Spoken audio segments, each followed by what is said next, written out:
there's a survey, you know, they do this every single time. Why do men cheat? I mean, but let's put women into this. Why do women cheat? Yeah, well, you know, it's interesting that what I didn't like about that article wasn't why or why not, is that they use the word men. Because I've been married for 23 years, and I've been, you know, witness to many, many marriage breakups. And I would say 50% of the time, it's the woman cheating and 50 men. It is not more men than women. So I think that that bothers me. It's almost like a sexist comment just by the title of the article. Why they do it is varied, but I don't think it's just men. I think they say they're wired differently, but do you... They're not. I mean, well, you know, they say for men, sex is just an act, and for women, it's more emotionally attached. But why do you think? I think part of it is society. You look at least in younger generations, you look at magazine covers. So how many women do you see just in bathing suits or in skimpy clothing? And then I think the chemicals connect, and the guys are like, ooh, where I think you don't see as many men on the cover of magazines or on a commercial or something like that. And I think part of it has to do with society. What do you think, the only man on the circle? Why do men cheat now? Yeah, sure, it's society, but I mean, it's biology, it's genetics, it's evolution. But is it okay to justify it? No, no, absolutely not. If we've chosen to do what we do, you know, you have to, you know, be a part of a society if you've chosen to be a part of it. But yeah, but I mean, I can understand that, you know, it only takes a few men to, you know, populate the world, so. It's true, but I always say, you know, they come out with these sciences, you know, like, oh, you know, this is why people cheat. Yeah, well, this is, you know, we're wired to do a lot of stuff that we don't do. Yeah. So exactly. Stop trying to justify it. Yeah.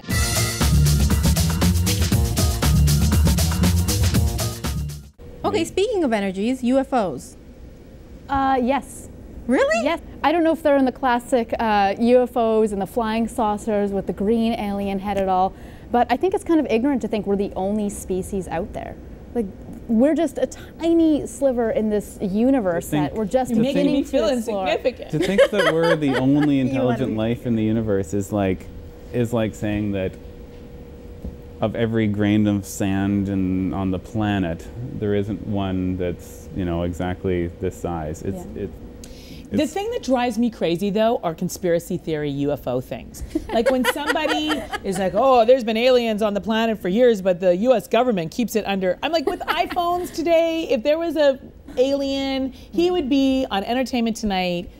Maybe they've been watching too much Men in Black. CNN would be all over it. I mean, there's so much money in selling a picture today that if there were aliens on Earth being hidden by the government, I'm telling you right now, it would be out. See, I completely disagree, because I think there could be an alien of some sort, alien in the grandest, widest sense, right here, right? But we would never be able to tell. Oh my! We would never, you know. You mean it's invisible?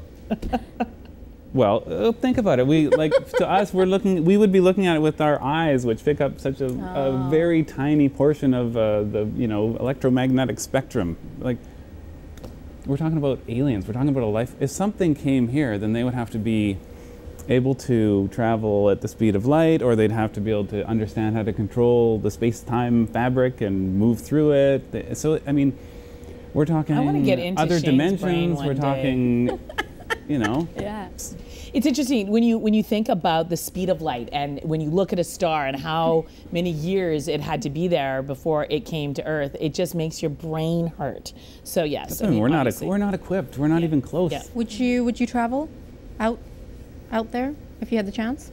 No. To get on a spaceship? No? Why not? No, it's, well, expensive, and I think What if it was I feel like it'd be an expensive trip. Did you just say it was expensive? It would be expensive to fly to Jim space. Ranitz, we'd like to hire you to be the first videographer to go on the shuttle to the moon. No, thank for you. free. No, thank you. Okay, other than expenses, what's scary? What's like? Groupon. There's so I gotta wait for the Groupon. There will be one. There's so many places on planet Earth I have yet to see that I'd rather go to first. And I mean, I heard on the radio about how we're thinking about doing this thing and sending 4 people to Mars, but you go there and you don't come back. And it's just like, we're at this, where we are in our life, we're not at the point where we can hop on over there for a little day trip. They're offering to send people on a one-way trip to Mars? Who would take that trip? Apparently I mean, they're having terminal applications. Cancer maybe, but The only rule is you have to be at least 18.